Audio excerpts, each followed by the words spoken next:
Bismillahirrahmanirrahim, starting with the name of Allah who is most merciful. Welcome back to my YouTube channel. I hope that you guys are doing very well.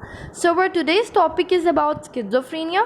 Schizophrenia का topic थोड़ी सी detail discussion के साथ करने वाला था, so that's why I decided कि मैं इसको दो लेक्चर्स में डिवाइड कर दूं ताकि मैं आप लोगों के साथ डिटेल डिस्कस कर सकूं और आप लोगों को ईजीली समझ आ जाए। तो आज के लेक्चर में हम इंट्रोडक्शन और उसके कॉजेज़ के बारे में डिस्कस करेंगे।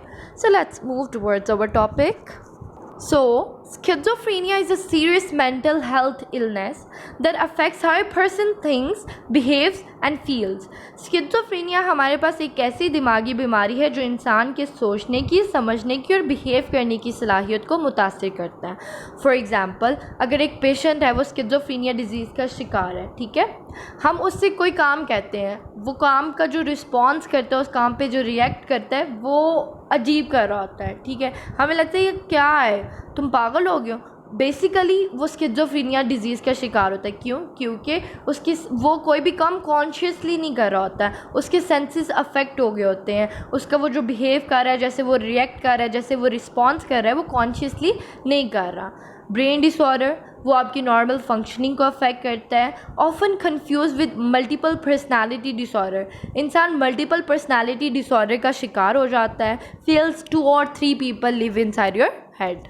सो let's discuss about the causes of the schizophrenia. No one knows the exact cause, but some possible factors include like genetics.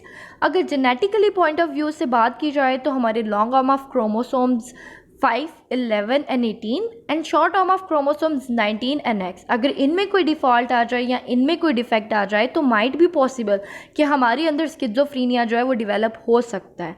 अगर हमारी फैमिली में कोई ऑलरेडी पेशेंट है स्किज़ोफ्रेनिया का, then we should avoid cousin marriage because आगे ये continue now. Next, brain chemical imbalance, हमारा brain कुछ हार्मोन्स रिलीज़ करता है लाइक डोपामीन। अगर इनकी अबनॉर्मल प्रोडक्शन हो या इनमें कोई फॉल्ट आ जाए तो माइट भी पॉसिबल कि स्किज़ोफ्रेनिया हमारे अंदर डेवलप हो सकता है।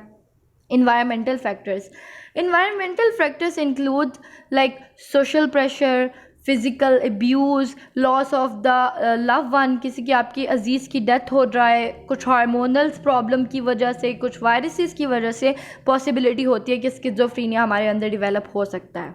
एट लास्ट, फैमिली हिस्ट्री, अगर हमारी फैमिली में हमारी मदर, फादर, ब्रदर या सिस्टर में से कोई स्किज़ोफ्रेनिया का पेशेंट है तो 10% पॉसिबिलिटी है कि वो हमारे अंदर डेवलप हो रहा है। और अगर हमारी फैमिली में हमारी मदर, फादर या हमारा कोई ट्विन ब्रदर या सिस्टर वो स्किज़ोफ्रेनिया का शिकार है तो पॉसिबल है कि 40% स्किज़ोफ्रेनिया हमारे अंदर डेवलप होने के चांसेस हैं अकॉर्डिंग टू साइंटिफिक रिसर्च। आज के लेक्चर को हम यहीं पे ख़त्म करते हैं। Hope that you guys like my video, so please don't forget to share, subscribe my channel. See you in next video. अल्लाह हाफिज़।